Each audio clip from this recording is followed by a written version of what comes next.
प्रभो नमः शिवाय महारुद्राय हे शंभ सदाशिवाय बाबा धवलेश्वराय वाळालिंगाय नमो नमः।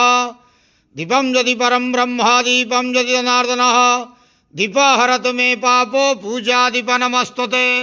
धवलेश्वराय वाळालिंग महाप्रभु संसार सुखी रखंतु। आज शुभ बुधवार रे समस्त श्रद्धालु भक्त मानक आश्रीपद करंतु, मनस्कामना पूर्ण करंतु, कर्म क्षेत्रोन्नति करंतु, ग्रहरिष्ठ खंडन करंतु, जगतर मंगल करंतु, विश्वर कल्याण करंतु, आपणकर नाम प्रकाश करंतु, सेवकर डाक श्रवण करंतु, समस्त गुआवसा भक्त मानकर मनस्कामना पूर्ण करंतु। जो जो भक्त माने आपण पाखरे मानसिक रखिछंती तांका मानसिक पूर्ण करंतु। बाबा धवलेश्वराय वाळालिंगाय नमो नमः। संसार सुखी रखंतु, आनंदे गवार हरि बोलो। आज शुभ बुधवार रे समस्त श्रद्धालु भक्त मानक आश्रीपद करंतु, आनंदे गवार हरि बोलो।